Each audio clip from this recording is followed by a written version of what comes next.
हरिओम।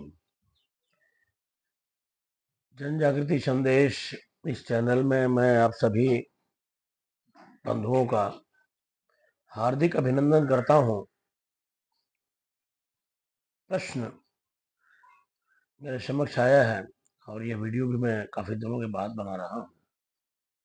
पिछले दिनों मैंने गया की यात्रा को किया, बहुत ही अच्छी यात्रा रही, संतुष्टि भी मिली और निवेदन भी करूंगा कि जिंदगी में अगर मौका मिले तो आप भी अपने पूर्वजों के लिए अवश्य गए जाएं, बड़ा ही फलीभूत होता है। अभी मेरे पास कुछ प्रश्न आए हैं विवाह शादी के संबंध में और पूछा गया है कि ये कुंडली का मिलाना क्या आवश्यक होता है। इस विषय में मैं आपसे कहना चाहता हूं कि कुछ पीछे की तरफ आप जाएं और देखें कि उस समय हमारे जन्म की तारीखें माता पिता को याद नहीं रहती थी,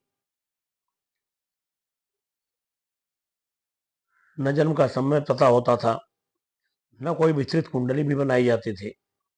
फिर भी रिश्ते बिना किसी मिलान के तय हुआ करते थे और वे विवाह आज भी पूरी सहजता और सम्मान के साथ चल रहे हैं। लेकिन आजकल लोग कुंडलियों की गणनाओं में इतने उलझ जाते हैं कि कई बार बहुत ही अच्छा अवसर हाथ से निकल जाता है। मैं कहना चाहता हूं कि मंगल दोष जैसी कुछ बातों पर ध्यान दिया जा सकता है, लेकिन हालांकि मैं वो भी नहीं ज्यादा मानता हूं कि इस पर ज्यादा विचार किया जाए। मेरा मानना तो यही है कि आपको अच्छा रिश्ता मिलता है, अच्छा परिवार मिलता है, तो मैं कहना चाहता हूं भक्ति को साक्षी मान करके कि ईश्वर का नाम लेकर के उसको अग्रणी करके आप कार्य के लिए आगे बढ़िए। आपका कार्य अवश्य ही सफल होगा, निस्संदेह। आज जितना जितना हम कुंडलियों पर ध्यान दे रहे हैं, तरह तरह की चीजें भ्रमित करने वाली भी है और बहुत सारे लोग भ्रम में डालने वाले भी हैं। इस संबंध में ज्यादा कुछ न कहते हुए किसी पर मैं टीका टिप्पणी नहीं करना चाहता, अपने मन की बात आपसे कर रहा हूं और ये बताने का प्रयास कर रहा हूं कि जितना जितना हम इसमें उलझेंगे सुलझना मुश्किल होता जाएगा। इसलिए आप सभी से यही निवेदन करूंगा कि ज्यादा कुंडली के चक्कर में आप ना पड़े। आपके पास अच्छा सुंदर रिश्ता आता है, घर परिवार अच्छा मिलता है, उसके लिए आप आगे बढ़ें। और आपको पता भी है कि हमारे माता पिता दादा दादी के समय में विवाह कुंडलियों के सहारे नहीं बल्कि व्यक्ति के स्वभाव, उसके घर परिवार और उसके आचरण को देखकर तय किए जाते थे और वही विवाह सबसे अधिक स्थिर और सफल रहा है। इसलिए कुंडली की चमक दमक और अंधविश्वास के ऊपर उठकर वास्तविक जीवन मूल्यों को देखा जाए। निर्णय ऐसा हो जो आज की परिस्थितियों और आने वाले वर्षों दोनों के लिए समझदारी से भरा हुआ हो। कुंडली तो सैकड़ों हजारों लोगों से मेल खा सकती है, लेकिन इसका अर्थ यह नहीं है कि वह व्यक्ति आपके बच्चे के लिए उपयुक्त ही हो। जीवन दो लोगों की समझ, आदर व्यवहार, विचारों के मेल और परिवारों के संस्कारों पर चला करता है, ग्रहों और अंकों पर नहीं। ऐसा रिश्ता जो लंबे समय की तलाश और प्रयासों के बाद मिला हो, उसे केवल कुंडली के आधार पर अस्वीकार कर दिया जाए शायद आने वाले समय में एक बड़ी भूल साबित हो सकती है। तो इसलिए मैं ये कहना चाहता हूं कि आप दूरदर्शी बने और आज की समय की नजाकत को देखते हुए, रिश्तों को ध्यान में रखते हुए इस पर विचार किया जाना चाहिए कि हम कहाँ थे और आज कहाँ जा रहे हैं। जितना जितना ये मोबाइल का युग और ज्योतिषीय विद्या का प्रसार, वास्तु जानने वालों का प्रकार और प्रसार बढ़ता जा रहा है, जीवन में उतनी समस्याएं बढ़ती जा रही हैं। मैं आपसे कहना चाहता हूं कि ईश्वर के नाम से बढ़कर दुनिया में कोई शक्ति नहीं है, कोई ताकत नहीं है। और जब भी आप उस ईश्वर को आगे करके किसी कार्य के लिए आप आगे बढ़ते हो, तो ये 101% मैं सही बता रहा हूं आपसे, इसका आभास भी आप करके देख लीजिएगा कि आपका काम, आपका कार्य निस्संदेह पूर्ण होता है, सफल होता है।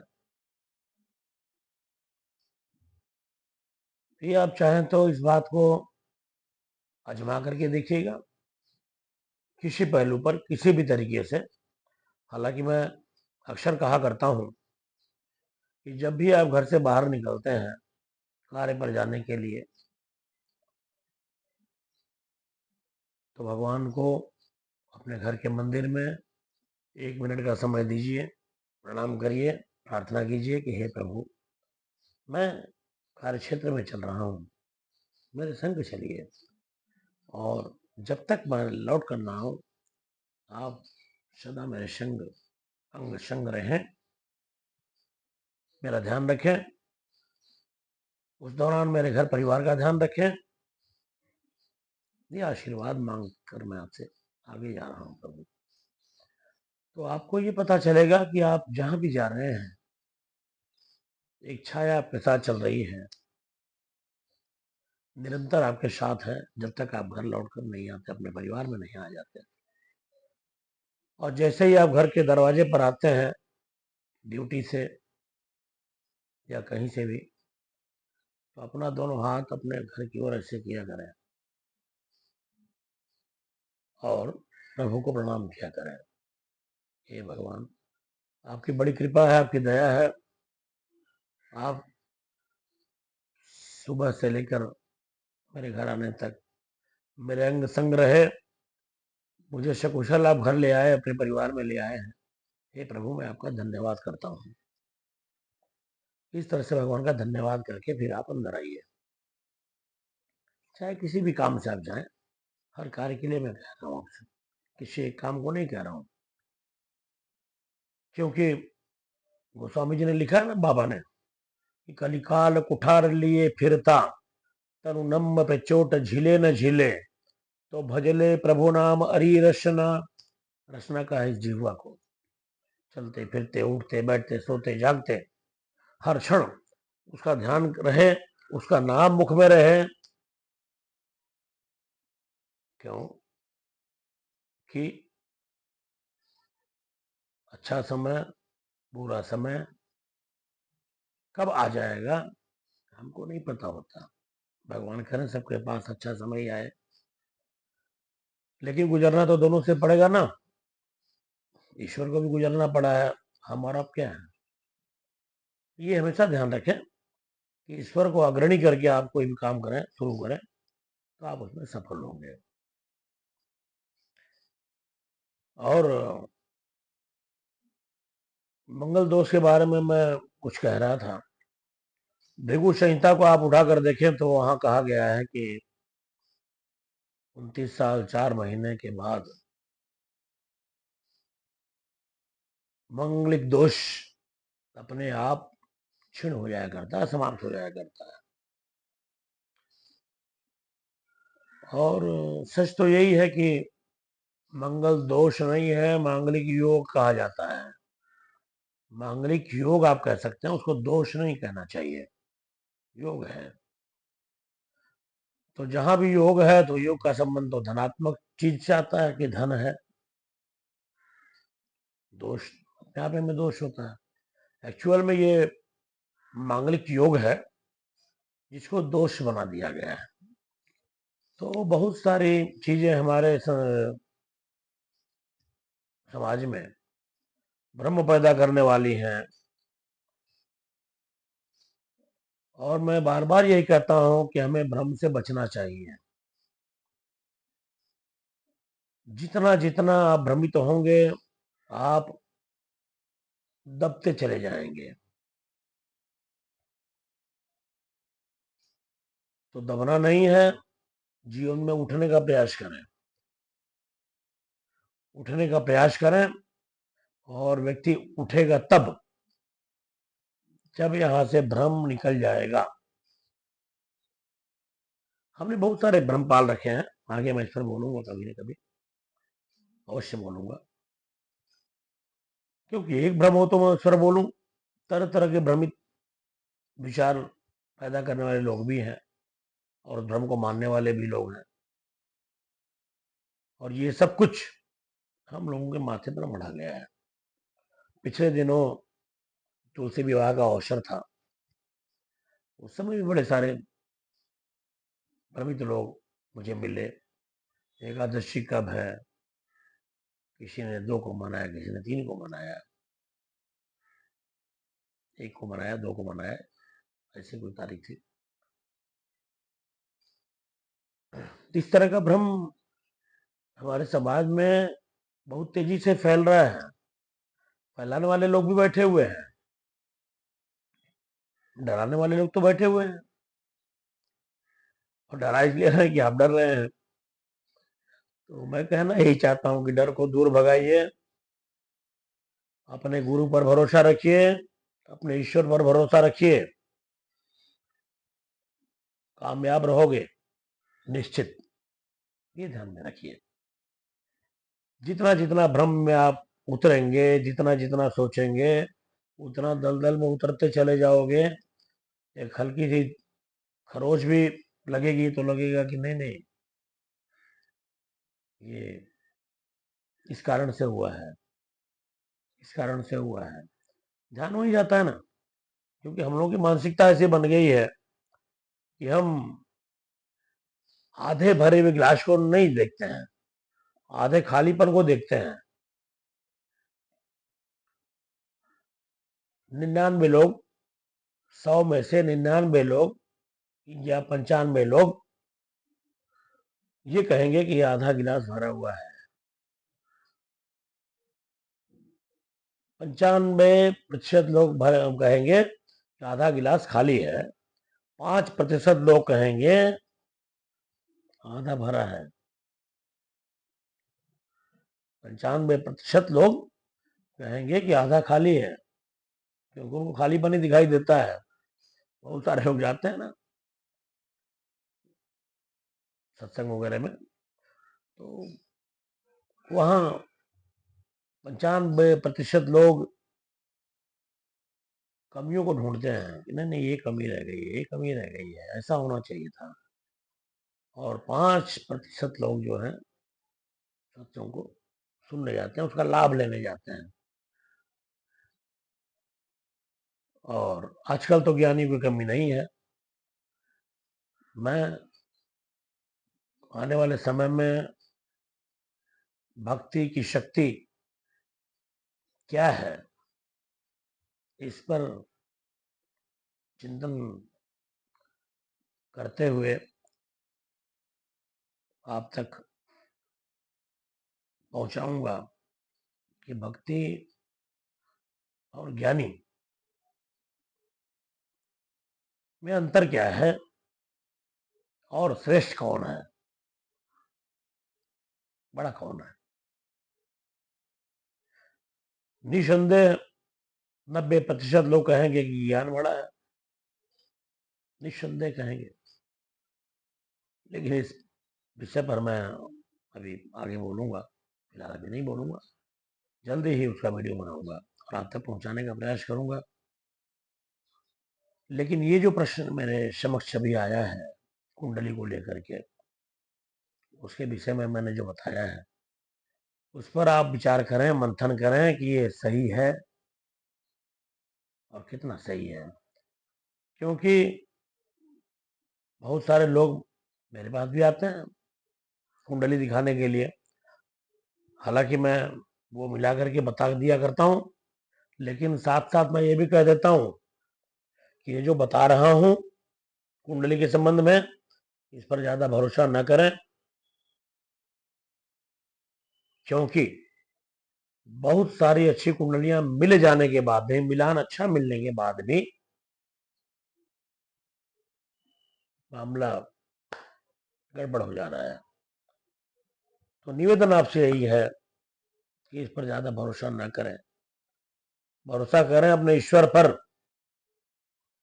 जो रिश्ते बनाया करता है और जो भेजा करता है आपके पास।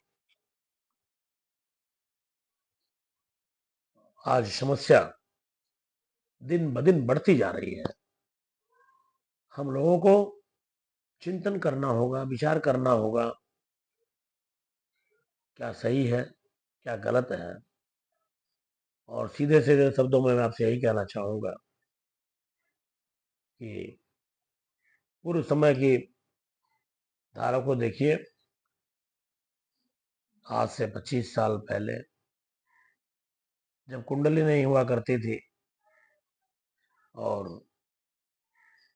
रिश्ते बात पर तय हुआ करते थे, जवान पर तय हुआ करते थे, और मैं आज तक देखते आ रहा हूं कि क्या अच्छे से निभा है, सुंदर तरीके से लोगों ने निभाया है। आज के समाज को, आज के लोगों को पता नहीं क्या हो गया है, बड़ी चिंता का विषय है। और ये चिंता केवल मेरी नहीं है, जो बता रहा हूं ये चिंता आप सभी को करनी है। और इसका निष्कर्ष, इसका परिणाम आप ही को निकालना है, आपको ही तय करना है क्या सही है क्या गलत है। बहुत भरोसा न करें आप, इन सब चीजों पर भरोसा ज्यादा मत करें। एक दूसरे से जब मिलते हैं बच्चे, उनका विचार जानना आवश्यक है। ये बात ध्यान रखिए कि जब भी कोई लड़का या लड़की एक दूसरे से बात कर रहे होते हैं तो ये ध्यान रखना चाहिए कि अपने खून और खानदान का परिचय दे रहे होते हैं। तो बच्चे भी आजकल पढ़े लिखे हैं, इतने समझदार हैं कि बातचीत के जरिए ये पता कर सकते हैं कि हमारी निभेगी या नहीं निभेगी। कुंडली बहुत अच्छी मिल जाए, अच्छे गुण मिल जाए, तो क्या आप गारंटी दे सकते हैं कि रिश्ता आगे चलेगा? कोई गारंटी नहीं देगा। कुंडली का मिलान करने वाला खुद भी नहीं दे पाएगा। ये ध्यान रखें। जो व्यक्ति कुंडली मिलाकर के दे रहा है वो भी आपको गारंटी नहीं दे पाएगा कि ये रिश्ता कितना दिन चलेगा, कितनी देर टिकेगा। क्योंकि वो ईश्वर नहीं है, वो भगवान नहीं है। तो भरोसा ईश्वर का होना चाहिए, भरोसा भगवान का होना चाहिए।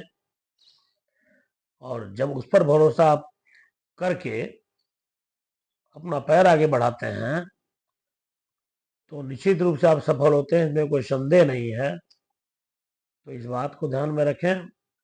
और जो भी लोग समाज में जागृत हैं और इस बात को समझ सकते हैं तो कोशिश करें, प्रयास करें कि इन सब बातों को आगे से आगे फैलाया जाए, जिससे कि वो पुराना समय फिर से लौट करके आए और हम इन सब चीज़ों पर ज़्यादा विशेष ध्यान न दें।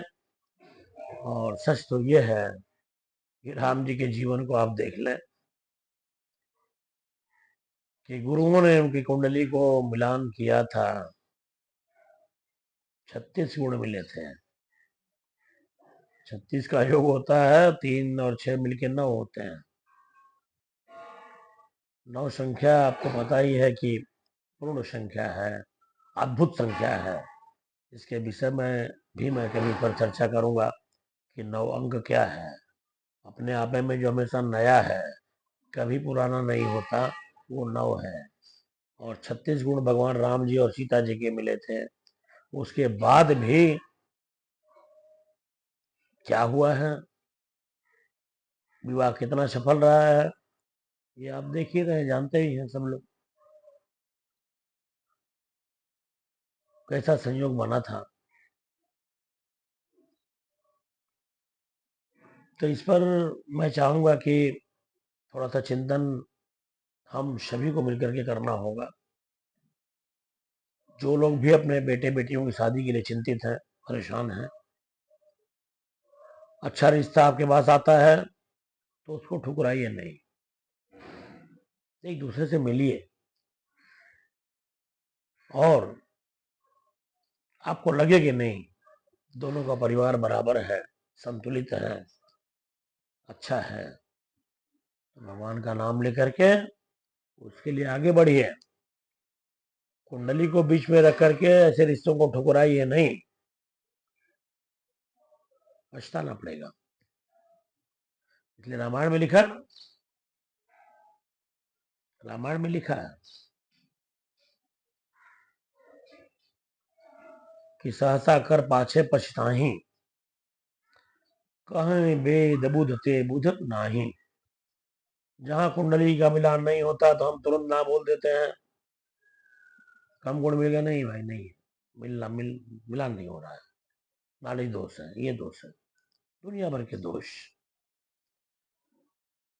विचार करके देखिए कि शादियां पहले भी हुई थी, पहले भी रिश्ते अच्छे निभते थे, बिना कुंडली को देखे आज तक रिश्ते टिके हुए हैं। तो बार बार आपसे यही विनती करता हूँ, निवेदन कर रहा हूँ कि अच्छे रिश्तों को ठुकराइए नहीं और ज्यादा पछड़ में आप ना पड़े। जितना जितना पछड़ों में पड़ेंगे उतना उतना तकलीफें बढ़ेंगी। तकलीफें न आए, तकलीफों से हम ऊपर उठें, अपना घर संसार महकाएं, इसके लिए आपको सजग होना पड़ेगा, जागृत होना पड़ेगा और भ्रम को दूर करना होगा। जब तक भ्रम पाले बैठे रहेंगे, कल्याण संभव नहीं है। दुविधाओं को मन में न रखें, उसका समाधान ईश्वर का चरण है, उसका नाम है। उसको नाम को लेकर के उसके चरण में प्रणाम करके आप आगे बढ़िए, बात बनेगी, निश्चित रूप से बनेगी, आपको विश्वास दिलाता हूं। और अपने शब्दों को, अपनी वाणी को मैं यही विराम दूंगा। आप सभी के लिए मेरी बहुत बहुत शुभकामनाएं हैं। हरिओम, सबका मंगल हो।